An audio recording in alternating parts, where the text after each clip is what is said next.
Hey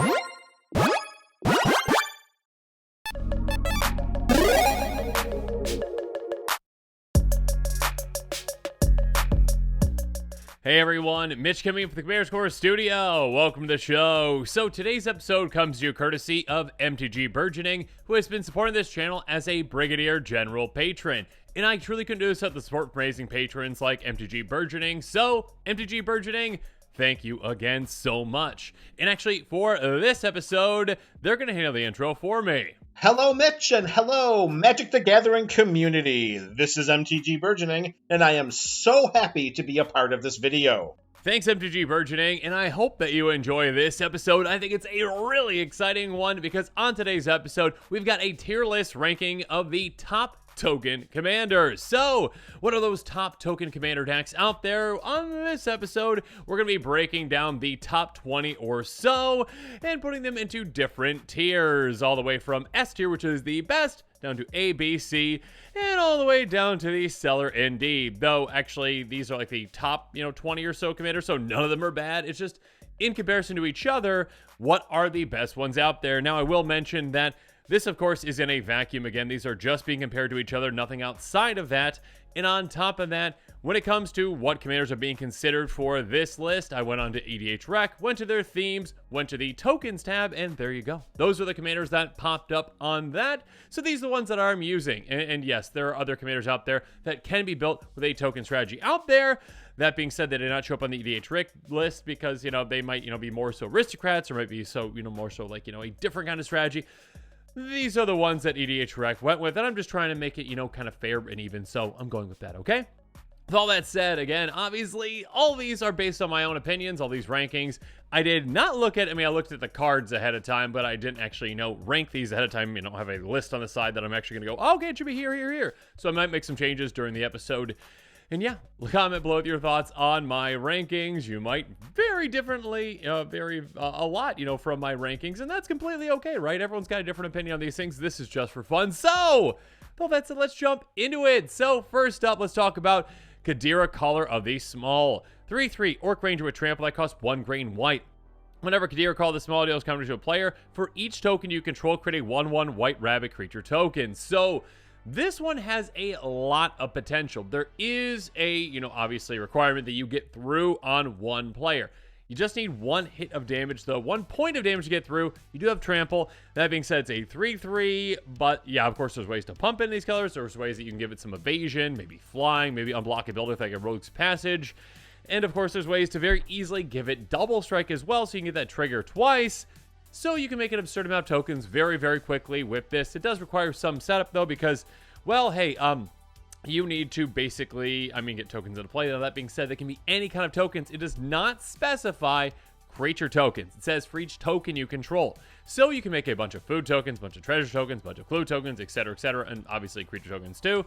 And essentially every single time you hit, you double up that amount and get a ton of rabbits. Now, they're tiny rabbits, but of course, you also have a lot of good anthems to have access to.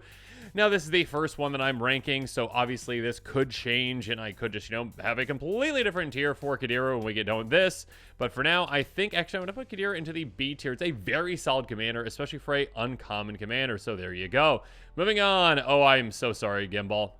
I kind of already know where I'm going to be putting you, I think. So, Gimbal Gremlin Prodigy is a 4/4 Gremlin Artificer that costs 2 green, blue, red. Artifact creature control of Trample. Beginning of your end step, create a 0/0 red Gremlin Artifact creature token. You get X counters on it, X the number of differently named artifact tokens you control.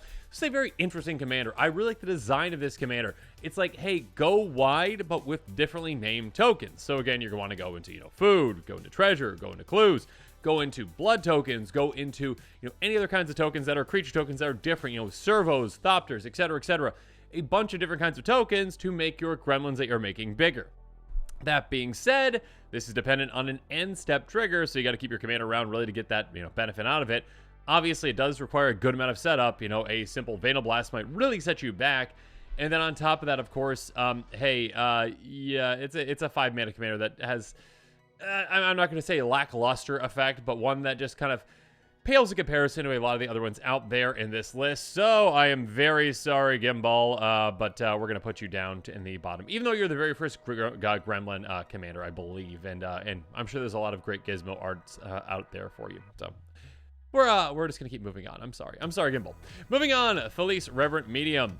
A 3/4 human cleric that costs 3 white black. At the beginning of each end step, create X 1/1 white spirit creature tokens with flying. Rex the number of tokens you created this turn. Basically, doubling up your tokens, but at the end step. Now, it doesn't double up, the exact token that you're making. It doubles up the number of tokens that you made, though, because it's making you twice as many. Just those extra ones are going to be spirits. Now, that might be even better, right? Because hey, but if you just made a bunch of like 1/1 servos that are low to the ground, right? That are on the ground, that are just 1/1s. Now you've got some 1/1 flyers as well, so you got some more evasion to it, all right? There can be a kind of step up from those other tokens, or again, if you're making, again, it doesn't specify, creature tokens. It does say number of tokens you created this turn, so again, that counts, clues. I don't know why I had a brain fart on clue, but clue, food, treasure, etc. So you can make a good amount of tokens very quickly. Again, you need to keep your commander around until the end step to really make the most of that. This one's pretty good. I will, again, in comparison to a lot of the other ones, so we have some really heavy hitters. I'm going to put the Felice Reverent Medium. Oh, don't hate me in the comments below, please. C tier. I know there's a lot of fans of Felice out there, so there we go. C tier for now. Moving on, Kit Kanto Mayhem Diva. 3/3 Cat Bard Druid, because that's a thing. That costs 1 red, green, white. Enters the battlefield, you get a 1/1 green and white citizen creature token. Beginning of combat on each player's turn, you may tap 2 untapped creatures you control. When you do, target creature that player controls gets +2/+2 and gains trample on turn. Goad that creature. So this is an interesting one. Okay, first up, ETB, make a creature token. Now, obviously, that's not a giant effect. There are a couple of ways. I mean, there's a decent amount of ways to use and abuse that. But of course, there's other ways to make, bigger tokens more easily. And then also, if you have combat each player's turn, you can tap 2 untapped creatures. That's very easy, right? When you do, target creature gets +2/+2 and gains trample until on turn, go that creature. So, basically, you can utilize your token army in a different way, kind of like a goad strategy where you're like, hey, I'm going to control the board by forcing attacks that players don't want. That being said, this commander really lacks in, that token generation aspect. There's plenty of token generating aspects within these colors. You do have a decent effect, but one that's not overly impactful. I think overall, I'm going to have to throw you in... Oh, Kit Kanto, just looking at all the other ones, I really do think that you are either a C or D tier commander in comparison to these. For now, we'll put you in the C tier. I might move you down to the D tier later if the C tier is getting some heavier hitters than you. Next up, Geared Conclave Exile, a 2/5 human shaman for 2 red, green, white. Enters the battlefield, create 4/4 Rhino with trample. So again, already a better ETB effect, making you a bigger creature token. That being said, obviously this one does cost 1 more, but still. Whenever attacks populate, the token enters battlefield tapped and attacking. That can be huge. If you've got some really big tokens out there, I mean, at the very least, you can make a token copy of your Rhino. Then you can actually, just keep making more and more big tokens, which is nice. So this one is interesting. It does cost them a good amount of mana to get going. It, again, can make you a creature token. They can be pretty beefy. You can use and abuse that. You can really take advantage of that populate. I kind of think now I'm regretting putting Kit Kanto in the C tier because I think I'm going to be putting Garrett in the C tier, and I think that moves down Kit Kanto in the D tier. So comment below on how wrong I am about that move, but that's what I'm going to go with for now. Moving on, Jinnie Fay, Jetmir second, a lot of Naya commanders in a row. Jinnie Fay is a 3/3 elf druid for... Oh gosh, here we go. Gruul Green Selesnya, Elf Druid, that says if you create one or more tokens, you may instead create that many 2/2 green cat creature tokens with haste, or that many 3/1 green dog creature tokens with vigilance. So, this actually is a really cool commander because, well, you can, okay, first up, the first thing that came to my mind actually is like an infinite loop with that one, oh gosh, now it's actually escaping my mind. It's like a 6 mana angel that says like whenever a spirit, non-spirit dies, you make a 1/1 spirit essentially. And so essentially this is a way to go infinite with that. I'm sure there's other ways to go infinite too, because this is replacing the tokens that you are making. And also it can replace, again, it does not specify creature tokens. So this one can say, instead of being like, oh yeah, okay, I made a servo token, I made a Thopter token, I'll replace them with, either a cat or a dog. Cool, and make them better.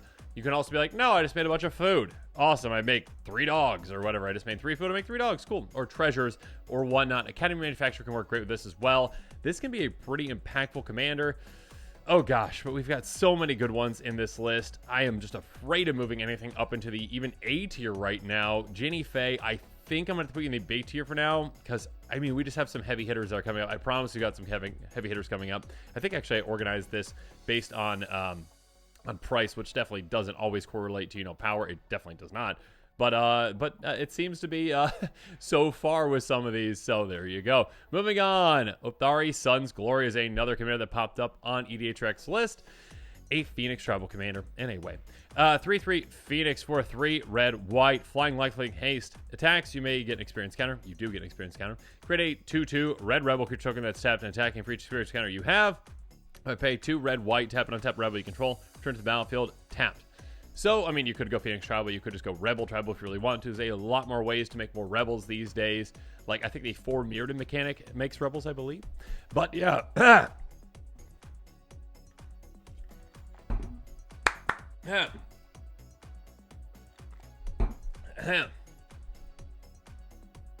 But yeah, this one is an interesting one, and of course definitely benefits from, well, something that's already pretty powerful: extra combat spells and abilities and effects. Because hey, the more you swing, the more experience counters you get, and the more tokens that you create that are tapped and attacking already. And yeah, you can get that up there pretty quickly. And obviously now there's even more ways to obviously proliferate as well, so you can get those experience counters on even easier. That being said, this one can be quite risky if players aren't careful, because yeah, you can put it into your graveyard and kind of cheat on commander attacks. That being said, you need a rebel to get it back to do so. So you gotta kind of be careful, because if your rebels get taken out and you don't have the mana to get this back, you can be kind of out of luck unless you can get another rebel to play. So keep that in mind. That being said, this one is interesting. This one is cool. I like it a lot. It does take some setup though. I think my gut is saying right now that, oh gosh, do you even deserve the B tier, I guess, compared to the other ones?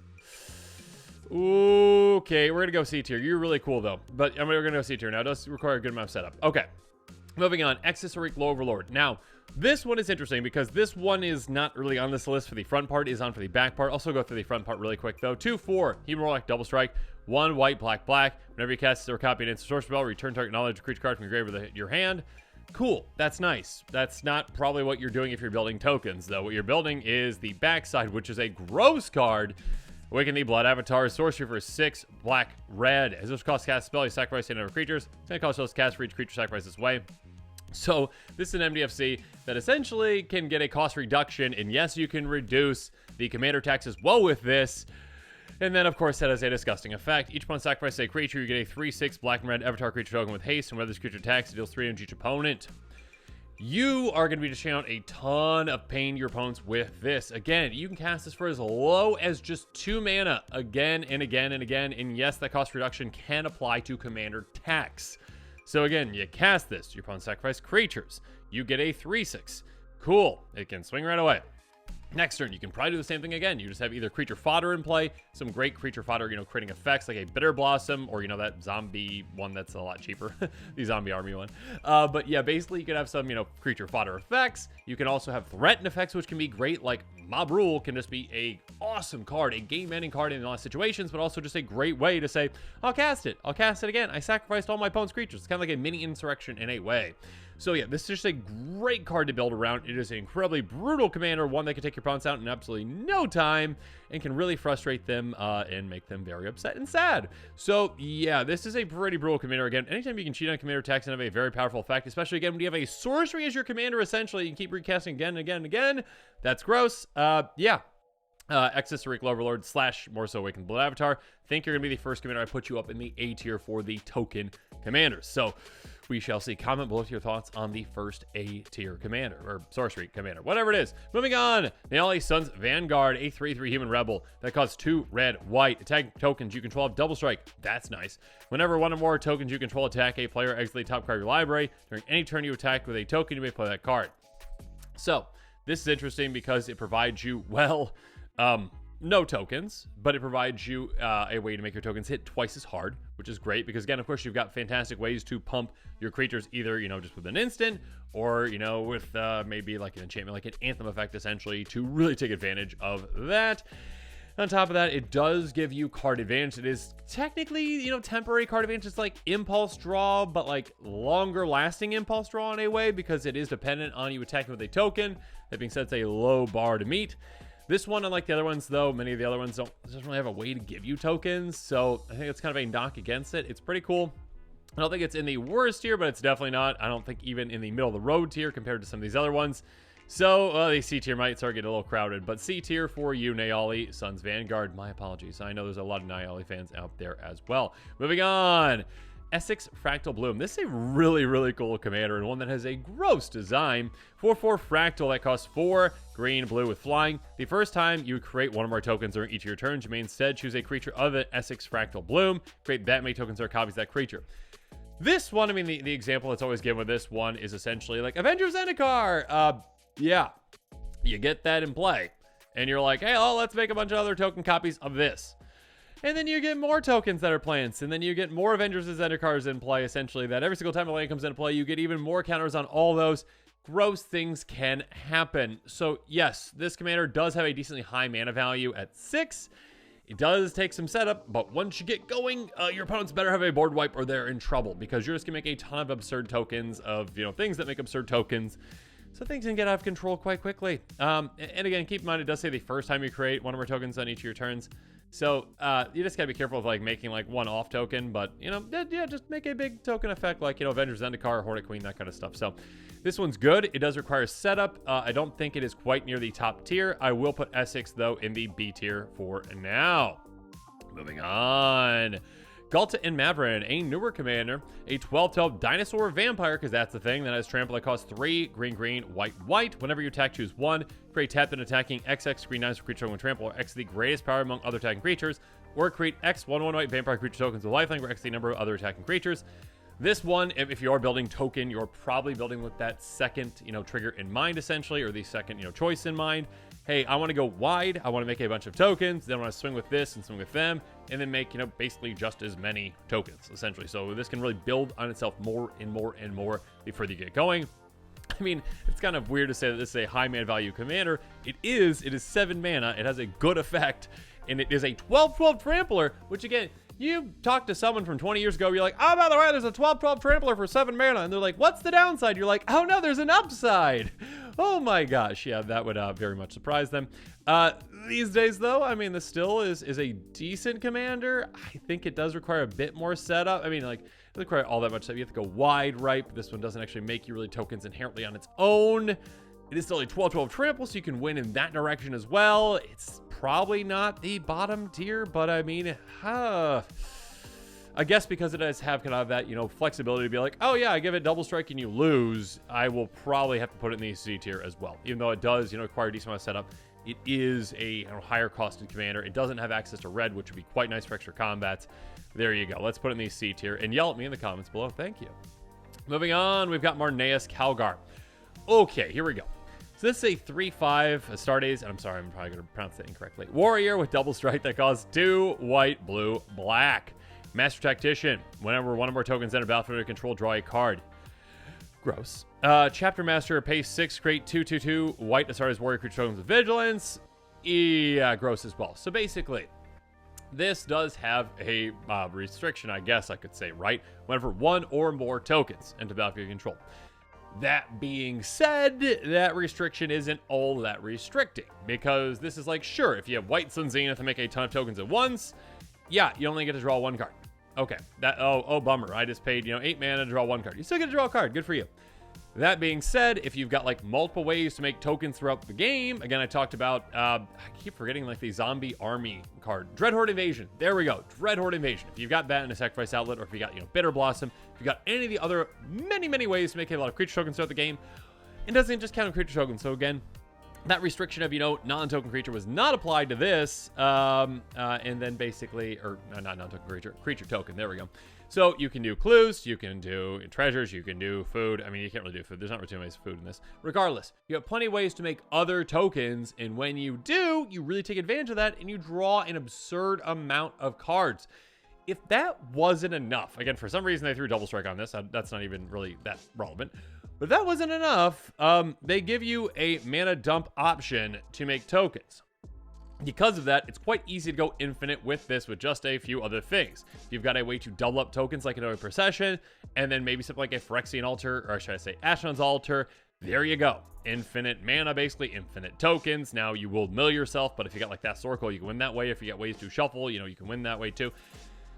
You got a lot of avenues to victory with this, some of which are combo, but even if you're not going combo, the amount of value you can have with this commander is just absurd. They just really packed everything into this little package that is also three colors, which are very good as well. Yeah, Marneus Calgar, I think you got to go up into the S tier, I believe, just because, yeah, there's just too much combo potential. And I guess I should have said this earlier. This is coming from a casual perspective. This is not like, oh, I want to, demonic constellation, that's the Oracle as quick as I can. Casual perspective, in my opinion, with my playgroup, still involves combos. It's just, slower combos. So yeah, you could still combo with this, and yeah, it's quite powerful. So there you go. Moving on, Marneus Calgar, let's go into Brudiclad Telcore Engineer. Quite the fun commander. One of my earlier commander decks, and I think Eddie still has a deck built around this. 4/4 Artificer, Ledger Artifact creature. That costs 4 blue, red. Creature tokens you have control of haste. At the beginning of combat of your turn, you get a 2/1 blue mirror artifact creature token. Then you may choose a token you control. If you do, each other token control becomes a copy of that token. It's a very, very spicy commander, one that can do some really crazy things. Because again, you can basically make a bunch of treasures, bunch of clues, whatever. You make them into that, and then you say, okay, what creature token do I have that's the best? I can turn them all into that. Now, obviously, that could just be a 2/1 mirror. Cool. That's not really the point. And in fact, you might want to turn those mirrors when you're getting this going and your other tokens into something more, not stable, I guess, but protected, like a treasure token, because creature tokens get wiped like a Wrath of God, but artifact, tokens like a treasure cannot. So you're going to be like, hey, okay, cool. I'm just going to make a bunch of these. I'm going to have them saved up and ready to go. And then as soon as I'm ready to go, I'll get a Hell Rider out or something like that, make a token copy of it with one of my many spells to do so, like Cackling Counterpart, and then say, everything is that, swing, I win. And that's kind of how this commander goes. It does require setup to really make this happen. Once you're set up, you can do some pretty crazy things. I do think the C tier is getting a bit over flooded, but I again just think that this is probably a C tier commander. Again, it is exciting, but it does require a good amount of setup, so I'm going to have to throw it there. And it's getting quite crowded, but you know what? That's okay. You know what? That's just how things shake out, at least in my version. And your version might differ, and again, that's just fine. Moving on, Trostani Selesnya's Voice. 2/5 Dryad for green, white. Whenever a creature in his battlefield control, you gain life equal to creature's toughness. Pay 1 green, white, tap, populate.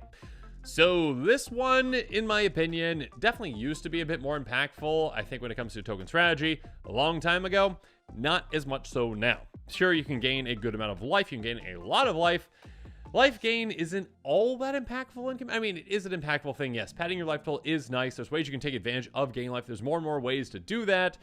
That being said, if someone else is just in the lead and way ahead of you, and even if you have 3 times as much life as them, it's probably not going to matter. They're going to be able to take you out. And of course, there's ways to take people out, a lot easier, like, commander damage. You can take some out poison counters. There's ways to kind of get around the actual, life gain. On top of that, the populate is nice. It is limited to that tap, so probably once each turn, there are ways to untap it, obviously.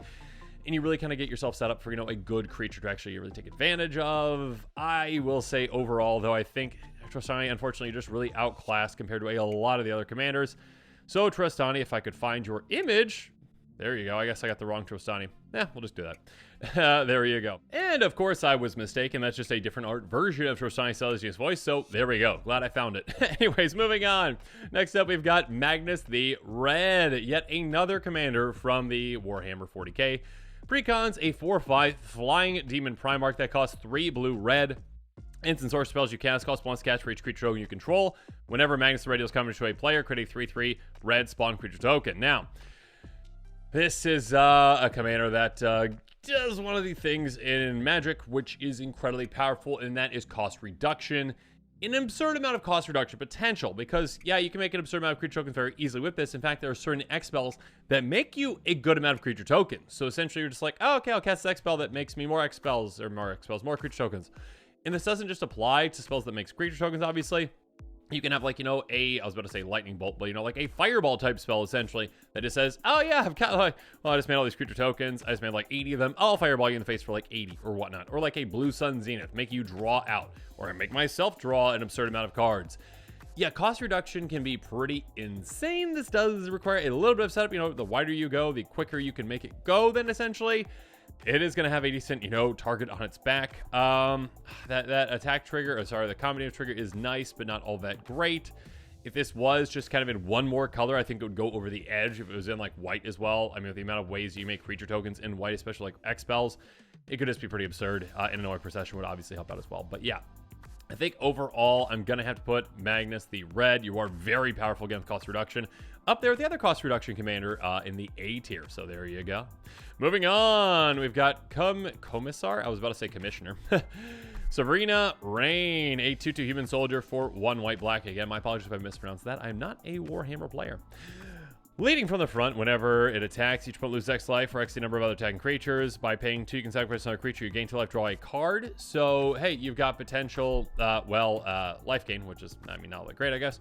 But card draw with that for sacrificing creatures. A good amount of, ways to, a good amount of way to drain your opponents an absurd amount. I am stumbling on my words right now, but that does not take away from this commander.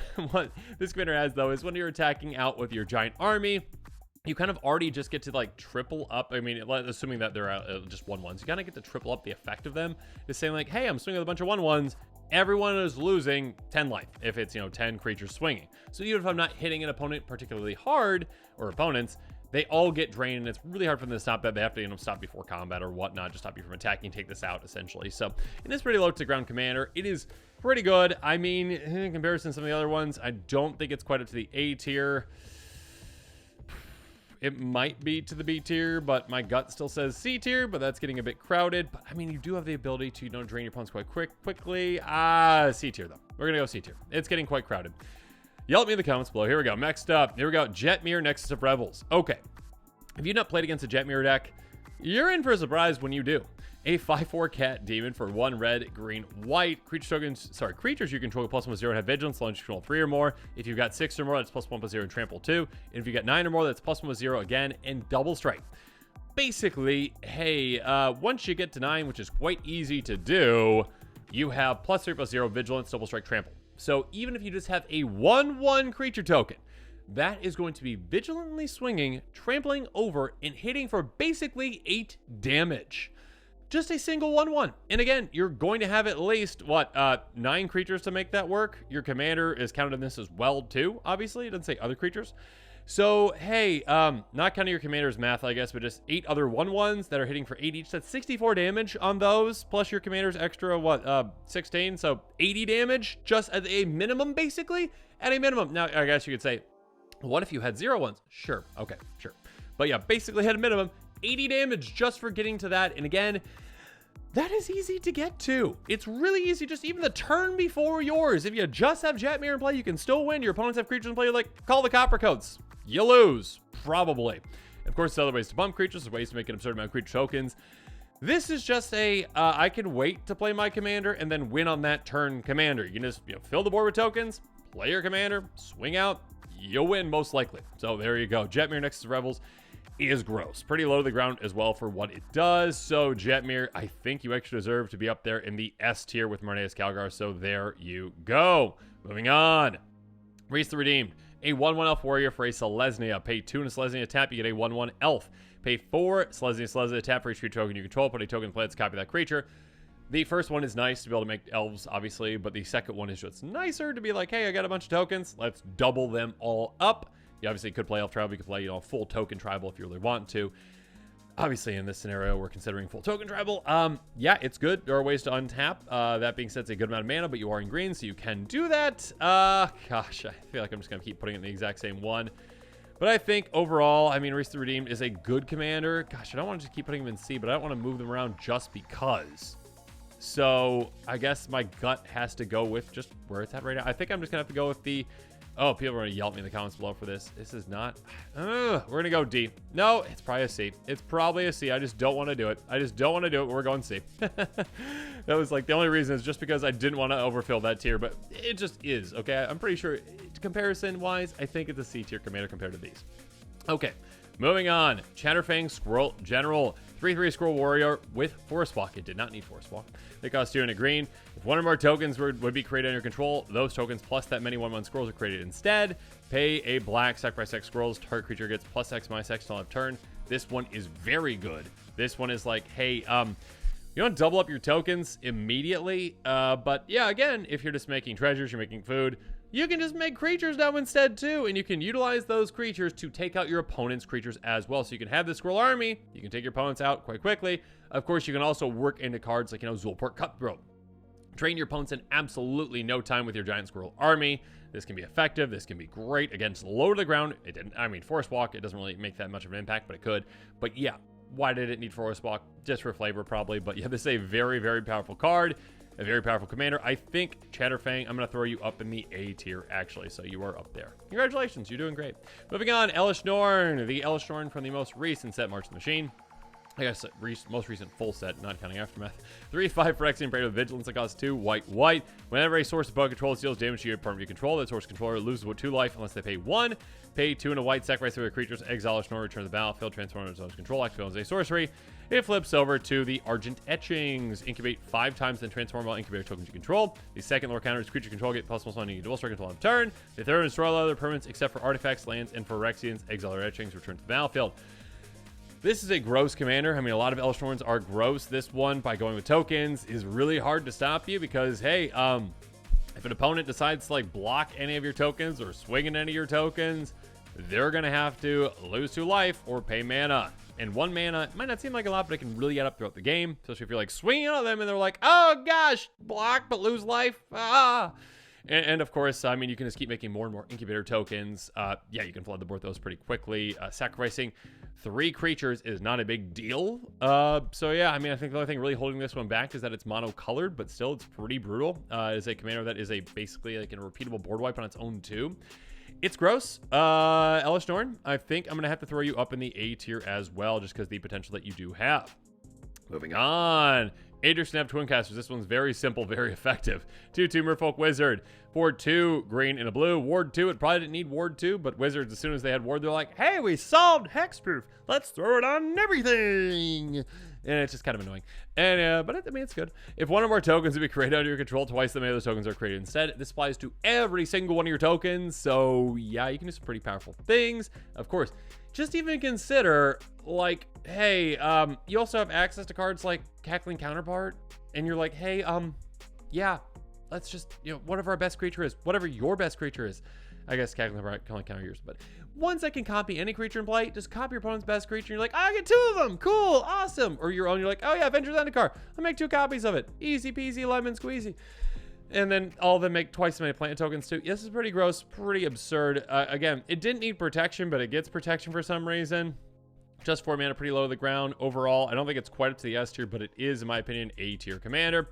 Moving on, Mondrak Glory Dominus. This can be pretty similar, I think. 4/4 Phyrexian that costs 2 white. If one of our tokens is created under your control, twice the many of those tokens are created instead. By paying 1 Phyrexian white, sacrifice 2 other artifacts and our creatures, you get an instant counter on this. It's kind of like a combination of Elish Norn / Adrix and Nev, kind of, in their activation and the effect.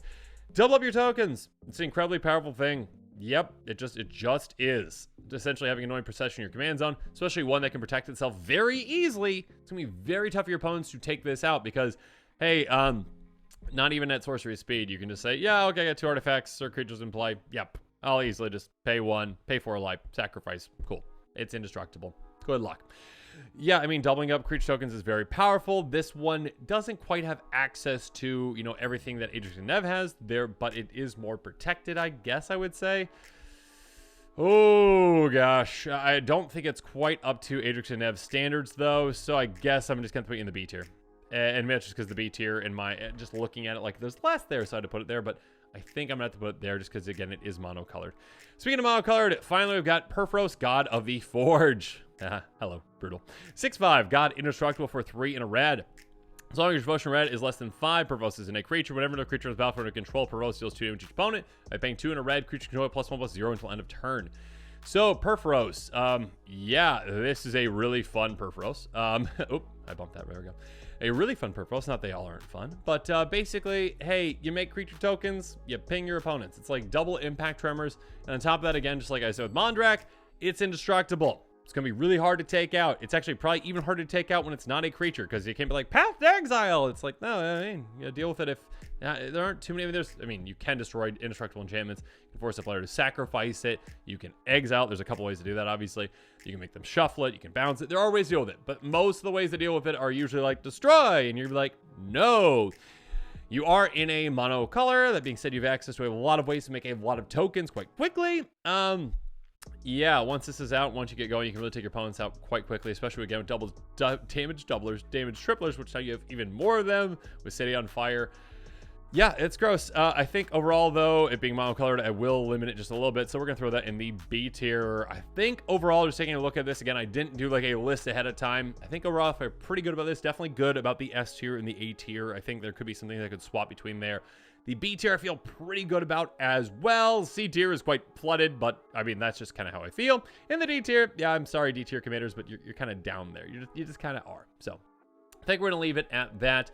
Let me know in the comments below what your thoughts are on my rankings. How would you rank these commanders? And again, keep in mind, yes, I know there are other commanders out there that can be built with token strategy in mind, and that EDH Rec didn't pull into that list, but this is the list that they have. So outside of those commanders, what about these? Which ones do you think should have been the S tier, the A tier, the B tier, the C tier, the D tier, if I could talk correctly? And yeah, how would you have ranked them? What am I really wrong on? What am I really right on? Let me know in the comments below. And of course, as always, thanks again, and have a good one. This show and episodes like this one are possible thanks to viewers like you. If you're looking for an easy way to help support this show, make sure that you like, share, and subscribe. Also, hit that bell notification icon so you don't miss any new episodes. You can also go check out our playmats and other merchandise at thecommandersquarters.com. We also have a ton of brand new t-shirt designs in stock, so make sure you check out those as well. Another easy way to support this show is with our TCG Player affiliate links. So whether you're buying a deck or individual cards, you can use this general link right here or one in the description. And the final way that you can support this show is by supporting us directly by becoming a patron. There are many benefits to being a patron, and I truly couldn't do this without all of their support.